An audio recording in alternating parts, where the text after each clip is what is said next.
इतने में बारिश की हल्की हल्की बूंदें गिरने लगी। जंगल के एक पुराने पेड़ के ऊपर एक प्यारी सी चिड़िया जिसका नाम टूनी था, वे अपना घर बनाकर रहती थी। इसके घर में उसके 3 छोटे छोटे बच्चे उसके साथ रहते थे जो अभी उड़ने की कोशिश कर रहे थे। उसका घर वैसे तो सूखा और सुरक्षित था, लेकिन टूनी के मन में बारिश की हमेशा चिंता रहती और वो कहती रहती, हे भगवान, मेरे अभी छोटे छोटे बच्चे हैं, अगर ऐसे ही बारिश पड़ती रही तो मैं और मेरे बच्चे भीग जाएंगे, जिससे वो बीमार हो सकते हैं। चिड़िया और उसके बच्चे अभी कुछ दिन पहले ही आए थे, लेकिन जब भी आए थे तो आसमान बहुत अच्छा हो रहा था। चिड़िया ने पहले ही महसूस कर लिया था जल्द ही शुरू हो जाएगी और मुझे अपने घर को अच्छी तरह से मजबूत कर लेना चाहिए ताकि बारिश से मेरा घर सुरक्षित रहे। एक दिन टूनी सुबह सुबह जैसे ही खाना लेने के लिए निकलती है तो अपने बच्चों से कहती है, देखो बच्चों, तुम सभी यहीं रहना और घर से बाहर मत जाना, मैं जल्द ही खाना लेकर घर वापस आ जाऊंगी।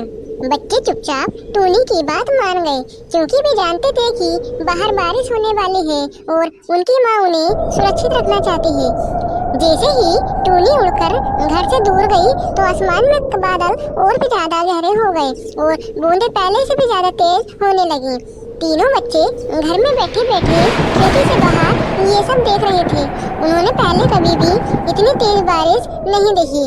उन्हें यह बारिश एक रोमांचक चीज लग रही थी, लेकिन वे सभी अपनी माँ की बात मानते थे। घर बारिश की बूंदों से तो बचा हुआ था, लेकिन ठंडी ठंडी हवाएं घर के चारों ओर घूमने लगी। बच्चे एक दूसरे के पास सिमटकर बैठ गए ताकि वे सभी ठंड से बच सके। टूनी का सबसे छोटा बच्चा, जिसका नाम रानी था, अपनी बहन और भाई से बोली, मुझे बहुत ठंड लग रही है और माँ भी घर पर नहीं है। माँ ना जाने कब आएगी, कहीं माँ बारिश की वजह से तो नहीं फंस गई। अब वे सभी घबराए हुए थे कि माँ अब तक क्यों नहीं आई और वे सभी भूखे भी थे। लेकिन उन्हें सबसे ज्यादा चिंता इस बात से थी कि कहीं वाकई में उनकी माँ कहीं फंस न गई हो। इधर टूनी चिड़िया ने भी बारिश में भी अपनी उड़ान को जारी रखा और कहा, हे भगवान, मेरे बच्चे तो घर पर अकेले हैं और भूखे भी होंगे और ऊपर से ये बारिश, मुझे जल्द से जल्द खाना लेकर अपने बच्चों के पास जाना होगा। लेकिन बारिश की वजह से खाने की तलाश करना मुश्किल हो रहा था, लेकिन टूनी चिड़िया ने हिम्मत नहीं हारी और खाने की तलाश में इधर उधर उड़ती रही और जैसे ही खाना मिला उसे लेकर वापस अपने घर की ओर उड़ चली। लेकिन रास्ते में बारिश और भी ज्यादा तेज हो गई, पेड़ों की जगहें सूखने लगी और हवा की रफ्तार अब पहले से भी ज्यादा तेज हो गई। और टूनी ने कहा, हे भगवान, बारिश तो और भी ज्यादा तेज हो गई और फिर मेरे पंख भी भीग चुके हैं। लेकिन टूनी ने हार नहीं मानी, क्योंकि उसे अपने बच्चों तक पहुंचना था और आखिरकार वह अपने घर पहुंच गई। जैसे ही बच्चों ने अपनी माँ को देखा, वो खुशी से चहचहाने लगे और उन्होंने अपनी माँ को देखकर राहत महसूस की। चिड़िया ने फुर्ती से अपने पंखों को झटका ताकि उन पर से पानी हट जाए और फिर अपने बच्चों को खाना दिया। टूनी ने अपने बच्चों को प्यार से बुलाकर अपने पंखों में छिपा लिया ताकि सभी ठंड से बच सके। वह खुद भी पूरी तरह से भीग चुकी थी, लेकिन उसकी प्राथमिकता उसके बच्चे थे। घर थोड़ा हिल रहा था क्योंकि हवाएं पहले से ज्यादा तेज हो चुकी थी, लेकिन टूनी ने अपने बच्चों को सुरक्षित रखा। बारिश की बूंदें अब तेजी से गिरने लगी थी और पूरे जंगल में पेड़ झूम रहे थे और नदियां बहने लगी थी। चिड़िया ने अपने पंखों को और भी ज्यादा कसकर हिलाया ताकि उसका घोंसला सुरक्षित रहे। उसके तीनों बच्चे अब उसके छाव में सिमट गए ताकि उनके छोटे छोटे शरीर उसकी गर्मी से सुरक्षित रहे। घोंसले में बैठे बच्चे बाहर की दुनिया को देख रहे थे और सोच रहे थे कि जब बारिश बंद होगी तो वे सभी अपनी माँ के साथ उड़ेंगे।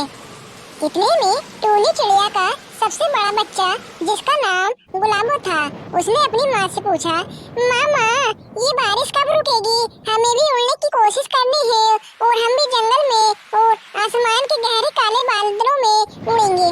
टूनी चिड़िया मुस्कुराई और बोली, हाँ हाँ बिल्कुल उड़ना, मैं तुम्हें सभी को सिखाऊंगी कि कैसे उड़ना है।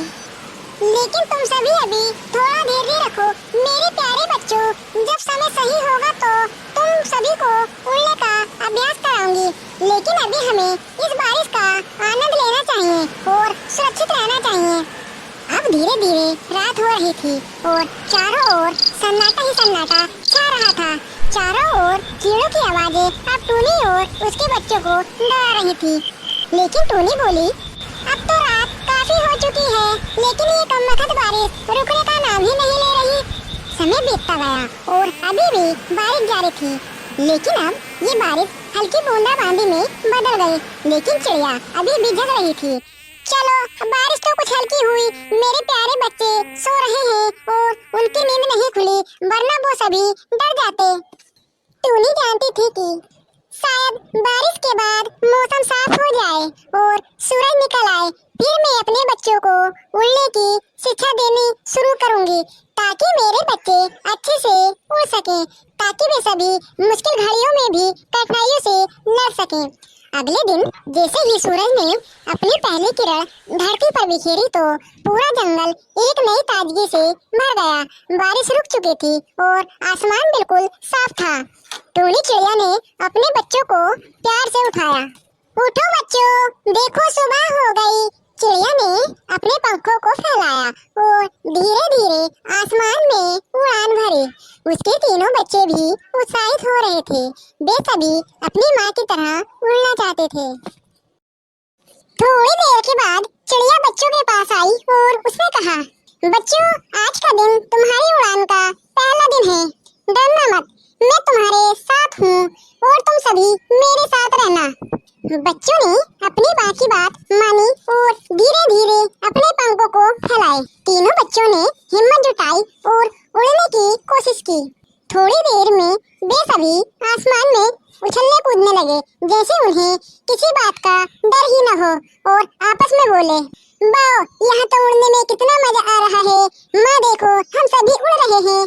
चिड़िया ने गर्व से अपने बच्चों को देखा और उसने उनके साथ उड़ते हुए उन्हें दिशा दिखाई। तीनों बच्चे अब आजाद होकर उड़ रहे थे। बारिश के बाद की ताजगी और सुंदरता का आनंद लेते हुए आसमान साफ था और अब सूरज चमक रहा था और चिड़िया के बच्चे अब पूरी तरह से तैयार थे अपनी नई जिंदगी की शुरुआत के लिए। चिड़िया ने उड़ते हुए कहा, देखो बच्चों, हमेशा याद रखना, जीवन में चुनौतियाँ आएंगी, जैसे ही है बारिश आई थी, लेकिन अगर तुम धैर्य और हिम्मत रखोगे तो तुम हमेशा सफल रहोगे। तो बच्चों, यह कहानी केवल बारिश की नहीं थी, बल्कि जीवन की भी थी। चुनौतियों से न डरकर धैर्य और हिम्मत से सामना करना ही सफलता की कुंजी है।